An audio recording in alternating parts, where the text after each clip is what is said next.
Talking all things entertainment, this is Sherri Pullum in the studio with Dreamers Unite. Talking art and activism at the screening of Freedom Hair at the TNEC International Film Festival. Hey, Dreamers, and welcome to Dreamers Unite. We are live tonight, something really super special because it is November, and you know what November means, right? It is time for the TNEC International Film Festival. And of course, I have Jeremie Lentz, Executive Director of the TNEC International Film Festival. You know he's a friend to the show, right? Yes, longtime friend to the show. Jeremie, welcome as always. Sherri, it's great to be here, Sherri. Good to be back for another opening night. Yeah. We're so used to being in the studio together. Now we are live, so we're live and we've got these microphones because we're going to bring you some more content on our YouTube channel. So this is the opening night reception, right? Opening night reception, sold out. Freedom Hair is our feature presentation tonight. Tells the story of Melony Armstrong, who inspired the film, who opened a hair braiding business in the state of Mississippi and what she had to go up against. So quite an interesting and fascinating story tonight, sponsored by the National Coalition of 100 Black Women, Bergen Passaic, our longtime, since inception, supporters. Yeah, and they are actually here. We're going to pull them in here on this live to talk to the National Coalition of 100 Black Women, the Bergen Passaic chapter, right? Correct. So this is 19 years. How excited are you to make 19 years, and why do you think this festival is so important to TNEC community and beyond? Yeah, 19 years is really remarkable in the film festival world. And what is so remarkable is we are a film festival located 5 miles outside of New York City. However, we've been supported by this community for over 19 years and continue to get bigger and bigger every single year.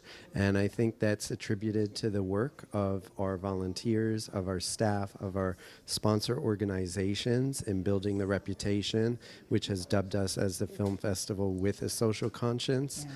And there's so much work that goes into that, but particularly at a time when I think social justice causes are really critical in this country, we've been able to uplift and tell stories about marginalized groups, and that's what keeps people coming back, because we're not like other festivals in that it's not inside baseball here. This festival is about community, and it's about building community. Yeah, and you're so good at that. How do you select the films to come into the festival? We get hundreds of submissions. We have a screening committee that spends an entire year. I have to say I'm proud to be a part of the screening committee.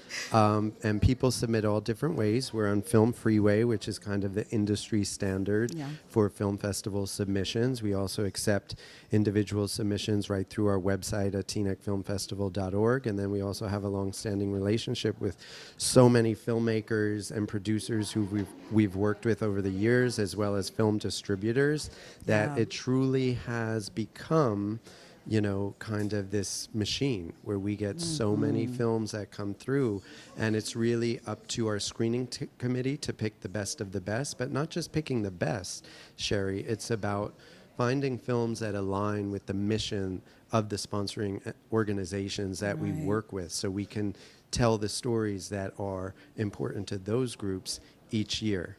So, and we've been really fortunate and able to accomplish that. And this particular film, which the coalition will tell you about, perfectly aligns with their mission. And it's so great to be here in Privé Nail Bar, which is also a local hair place, to be having this pre-show reception. It's so fitting. Yeah, right here in TNEC, which is right down the street from the movie theater. Cinemas. So now, you're in 19 years. Next year's the 20th year. What's on the horizon for the festival? For year 20? Yeah, do you know? Just give us a little secret. You're going to hear it first. First. Yeah. Lots of things will be going on, but we know we're going to have filmmaking workshops next year, which will be supported by our local university, Fairleigh Dickinson University. Yes. We continue with our youth-led program over at TNEC High School, where we engage a whole high school on a student-led and chosen film.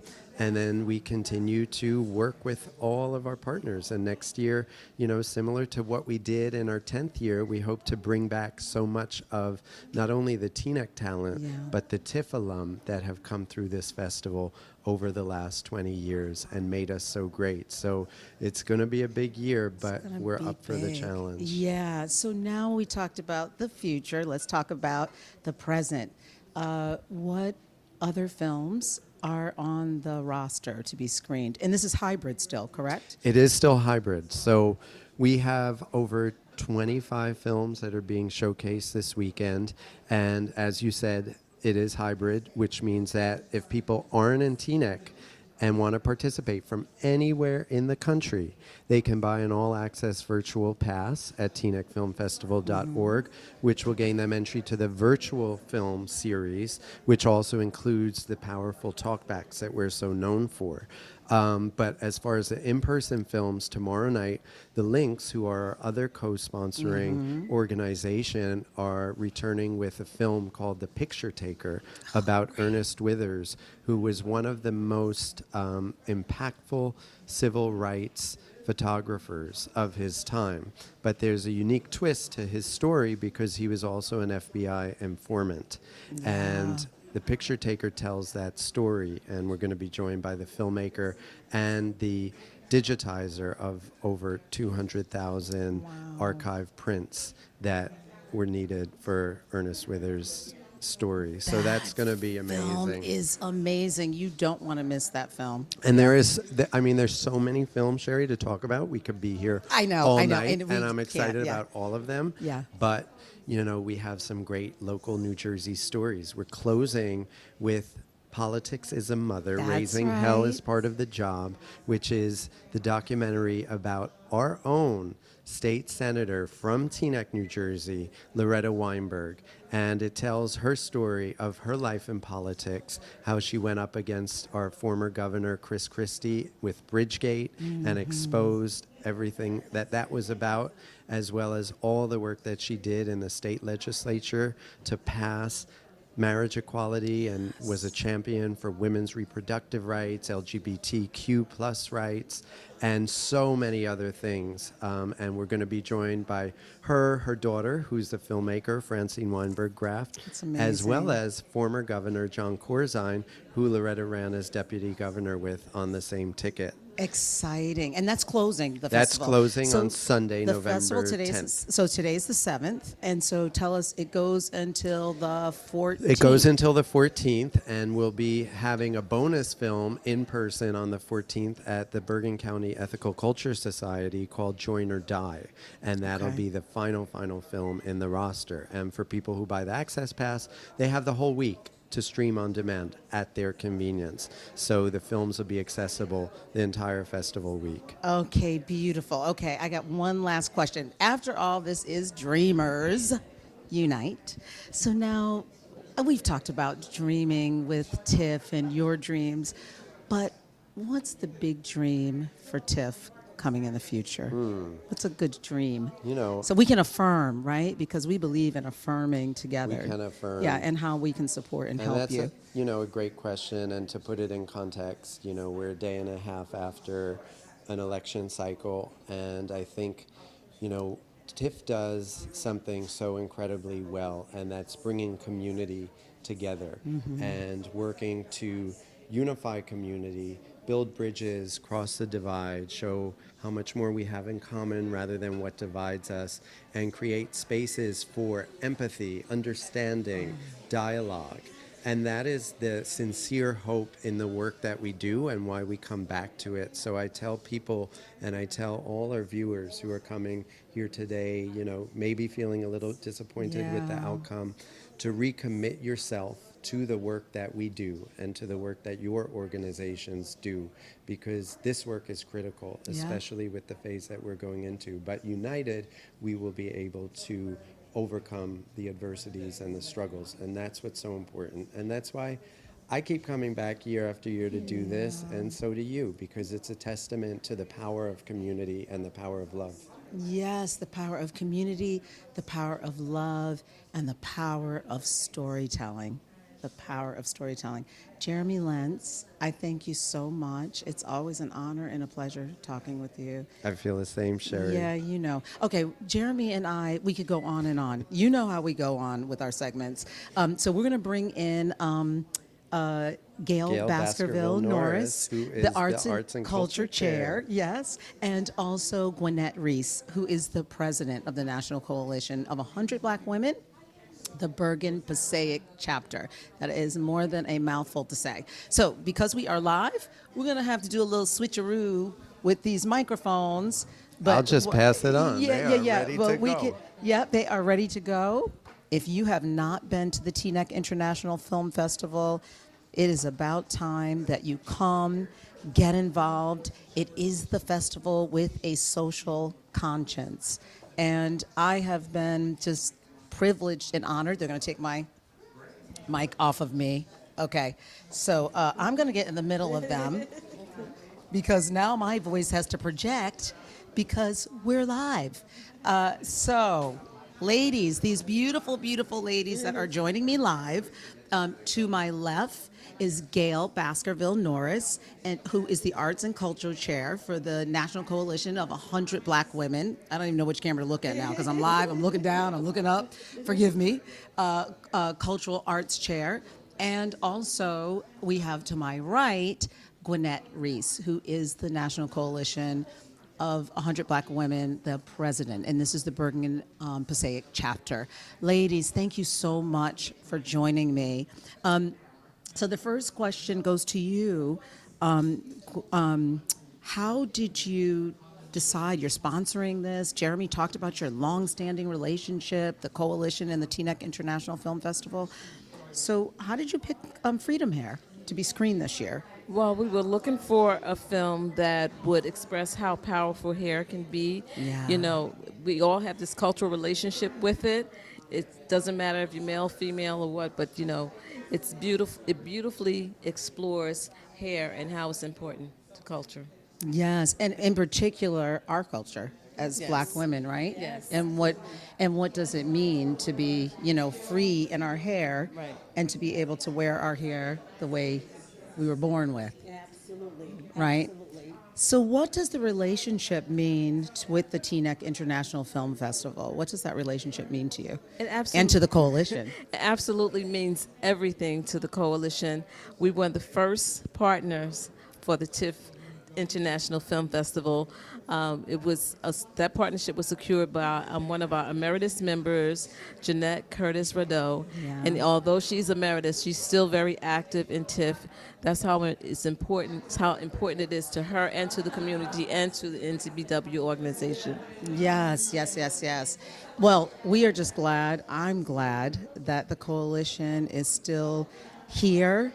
And so let's talk about, I'm going to switch over to you, Gwinnett, and I'm going to talk about what's the mission. For many people that don't know the mission of this powerful organization, what's the mission of the coalition, National Coalition of 100 Black Women? Yes, our mission is to promote leadership development, but moreover, to cover where disparities exist in the areas of health, economic empowerment, education, and health. The arts is another big piece of it because that's where we could develop and learn from these films that's so important into the film festival that we could tell the untold story. And what that does for us, we're able to work with the Public Policy Committee in order to make sure that legislation is promoting the issues that's happening in America, particularly with Black women and girls. Yeah, that is amazing. We'll just keep doing all the wonderful work that you're doing. As Jeremie mentioned, we're in a very, post-election time. And how can the coalition, or how is the coalition supporting women's rights and activating Black voices, women's voices, and helping to empower? Yeah, you're right. We're in a tough situation as we saw that we live in a world where disparities exist. And what makes us more relevant, our foremothers and foregrandmothers and ancestors paved the way for us to advocate on behalf of ourselves so we could make a difference in this country. And as we are saddened and maybe disappointed, as our vice president said, we got to pick up that torch and use our mission in order to go out and make a difference in this country. We know racism still exists across the board, and it's not just about us as black women, but us as black women, we are the anchor in order to support our community. So we have to be the voice that go out there. Don't take this lightly, but make sure that we are here to address the issues that we see that happens each and every day. That is so wonderful. Well, I just want to say thank you to you both for all the wonderful work that you do. Thank you for taking the time to talk with me. Oh, you're very welcome. It was easy, right? It was a pleasure. No, Yeah, it wasn't strenuous. I didn't, I do off camera. I'm a totally different person. Yeah. Anyway, hey, dreamers, listen. Thank you so much for tuning in. I'm going to have more coverage with the TNEC International Film Festival. So it is not over. It's just right now we're going to end this live, but there's so much more to come. We're going to have the screening, and there's going to be a talk back, and there's just so many more great films. So be sure to check out tnecfilmfestival.org, and you can get all the information from there.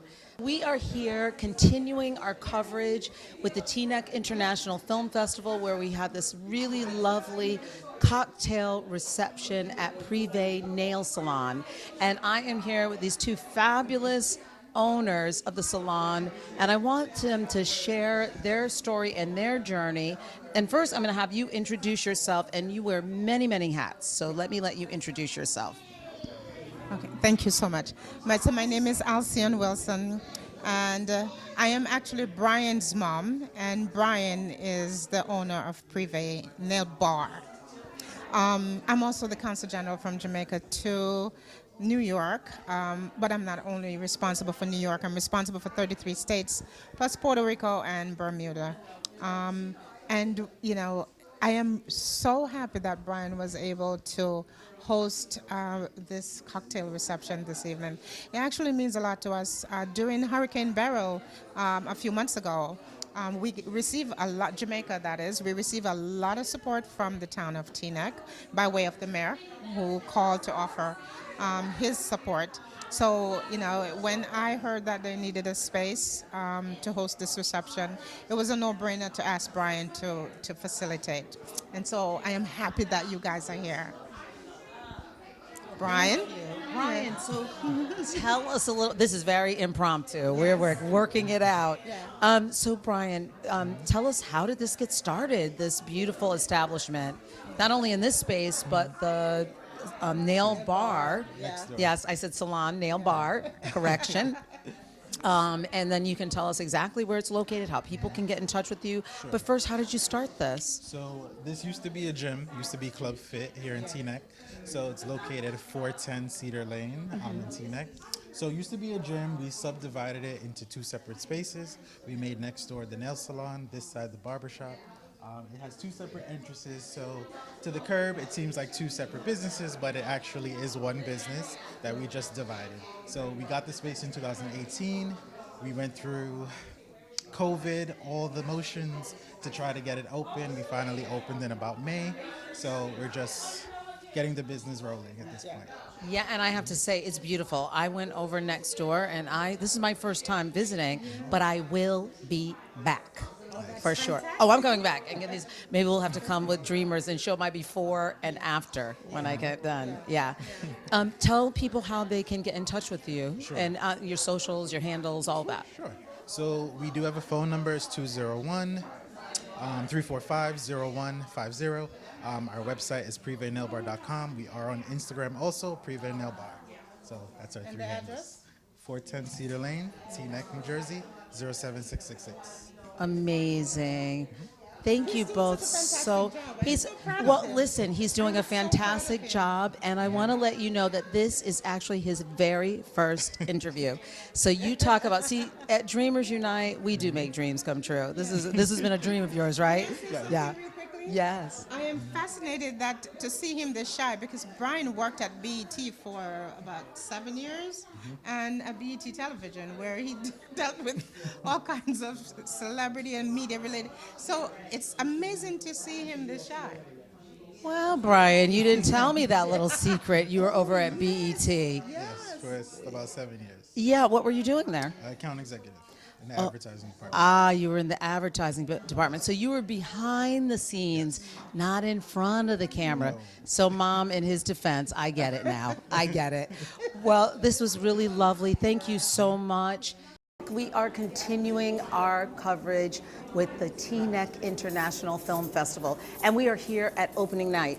Now we are actually in the theater, and I have Dr. Paula Madison Reiner, the immediate president of the National Coalition of 100 Black Women Bergen Passaic chapter. Say that 3 times fast, okay?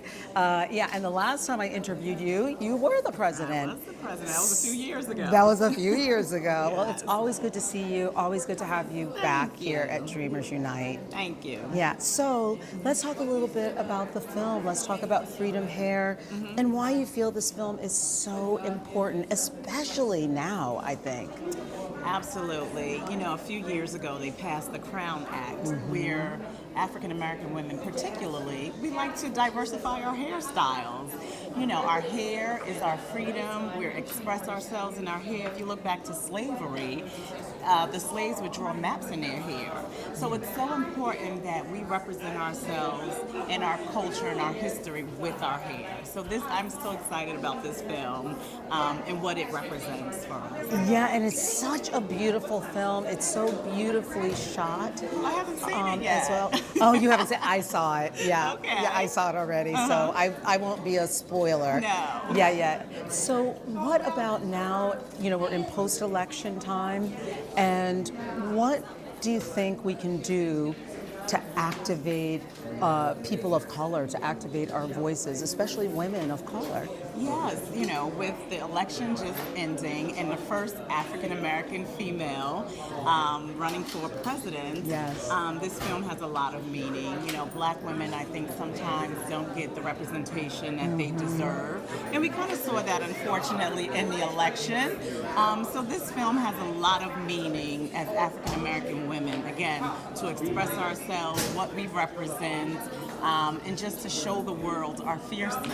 And we can do that by our many hairstyles. That's right, our fierce and fabulousness and our own natural hair. Yes. So I am excited. I'm excited for you to see the film. Oh, I am excited also. Yes. So have fun in the film, enjoy it, and it's always good to see you. Thank you. And now I have the pleasure of speaking with Councilwoman Denise Ridley. It is such an honor and a pleasure. Thank you for taking the time. Thank you for having me. And I want to congratulate you for being the first elected in that seat, right? The first Black person of color. Yes, first person of color to be elected to the Ward A seat in Jersey City. Wow, that is beautiful. Congratulations And only to the you. second woman. And only the second woman. Well, you're just going to keep on fighting and show us how to do that. That's right. So we got it. you're moderating the talk back. Correct. For Freedom Hair. So why is this film important, and why did you want to get involved? It's important because particularly in the Black community, you know, we have a variation of hairstyles, and we've seen that be discriminated against, and a lot of people really not understand. So the more that we speak on that, the more that people understand more about our culture and more about our rights and our freedoms. And everyone should be free to wear their hair the way that they, you know, the way they want to. You shouldn't be discriminated on because of that.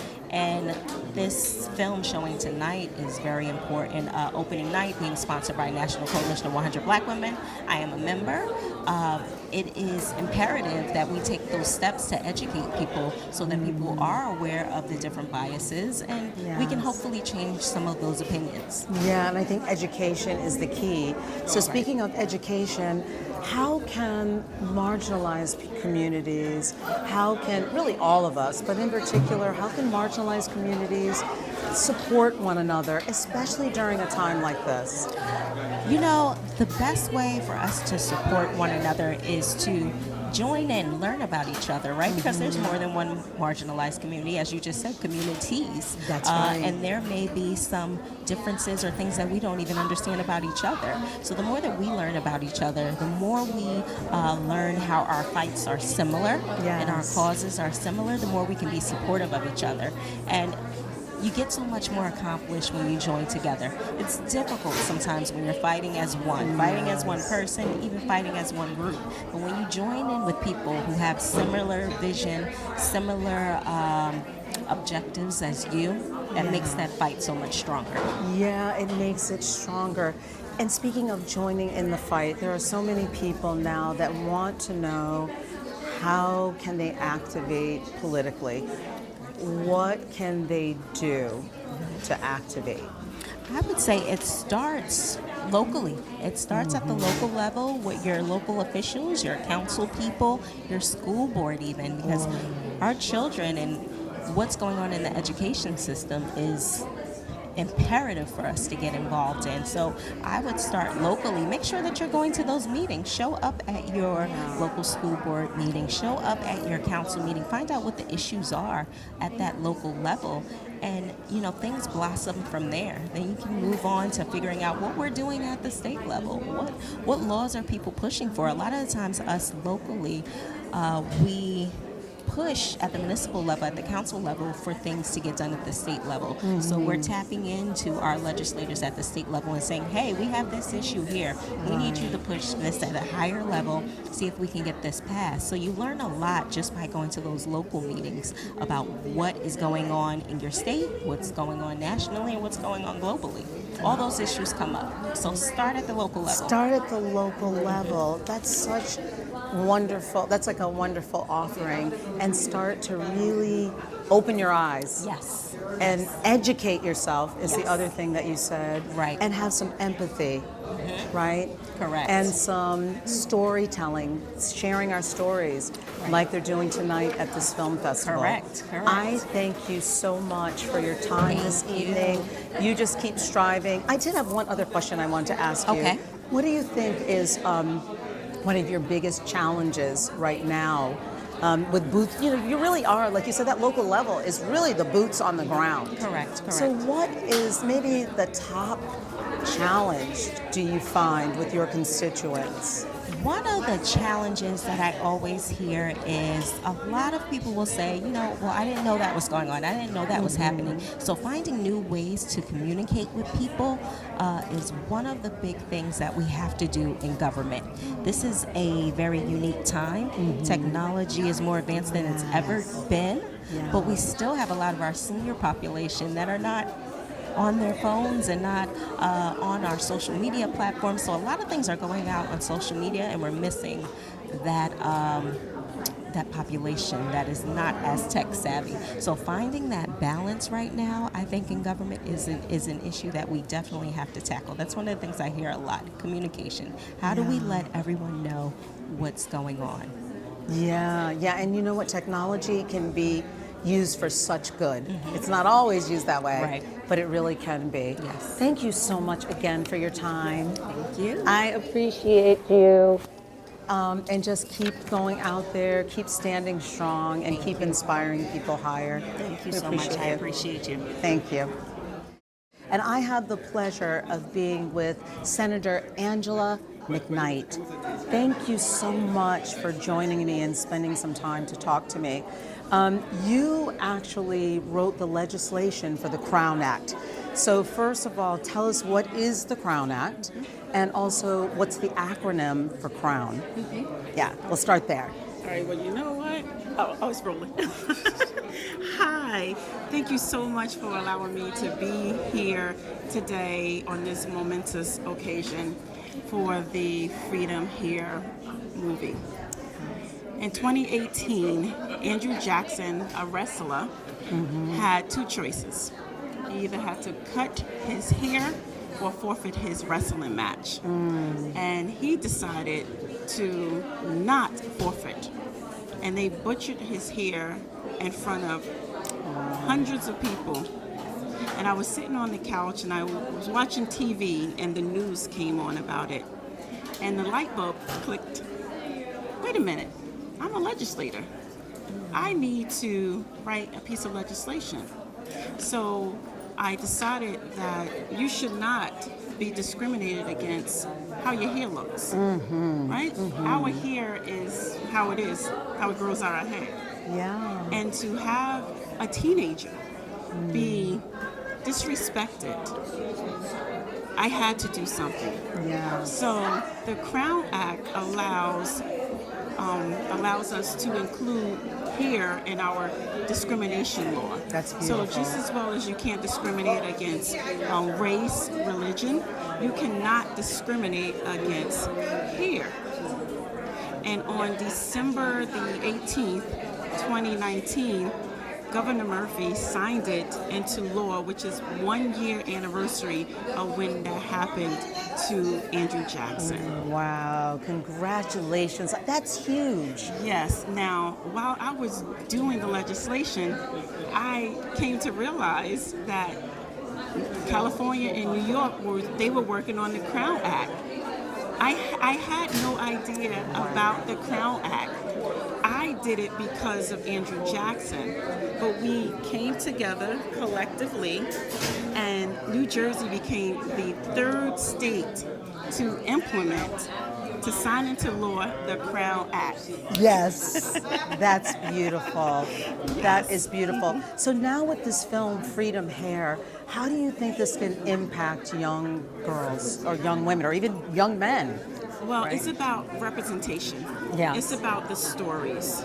So watching this film tonight is going to allow us to hear the story of Melony and what she went through and how she did not allow that barrier, those challenges to stop her from opening up her shop. Yeah. And she took it a step further. She advocated, and she got the law down there because of her advocacy.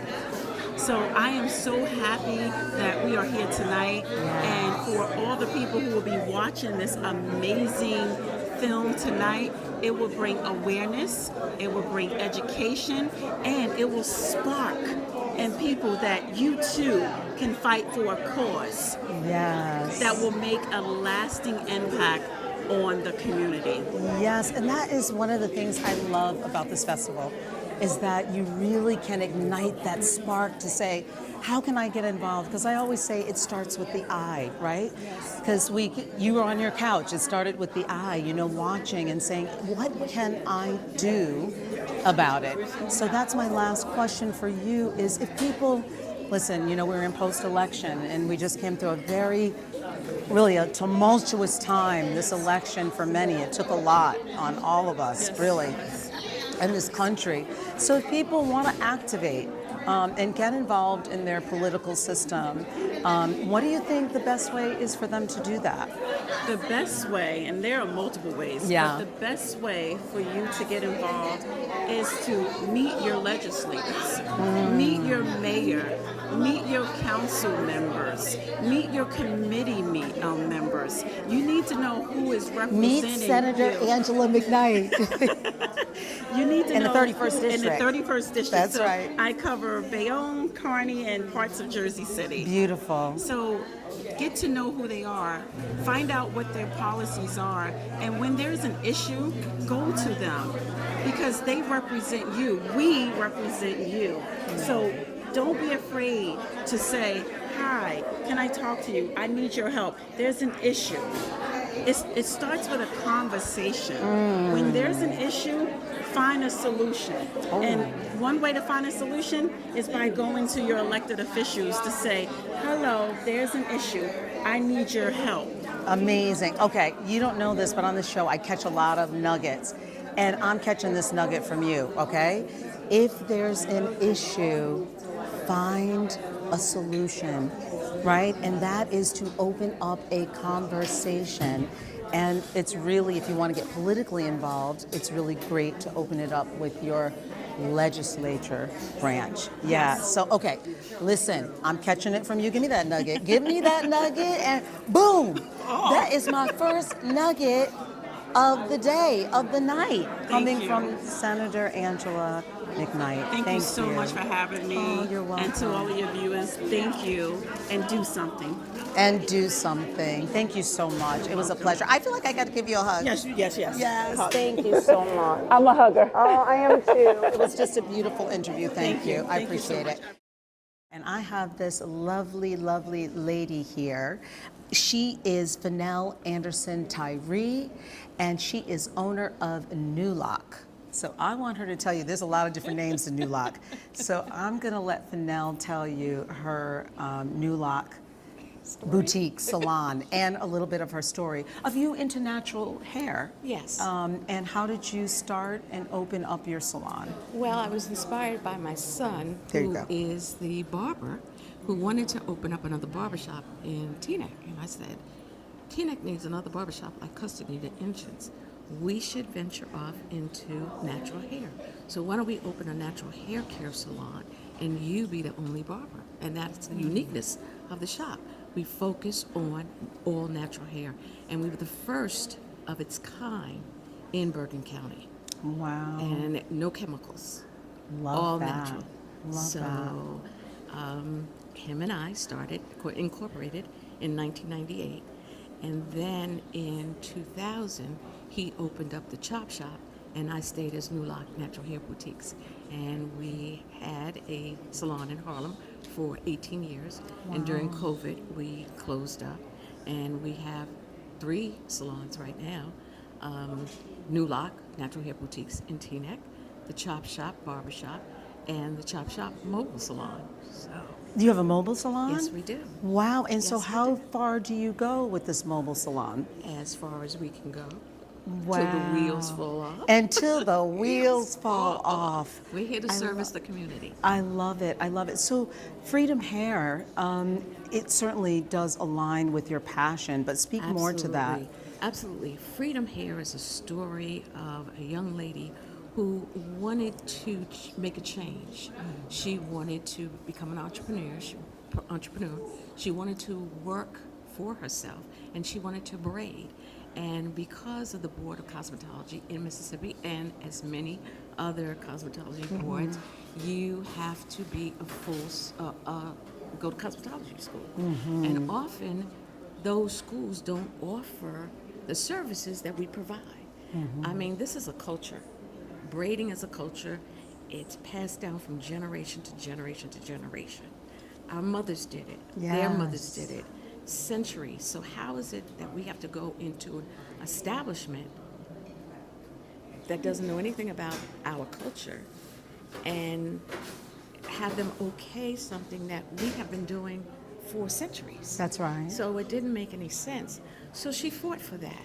Yes. She fought for the opportunity and for the freedom to allow me to do what I do today. Yes, the freedom to allow you to do what you do today. One of the things I love that I read in your bio was about elevating your clients' crowns.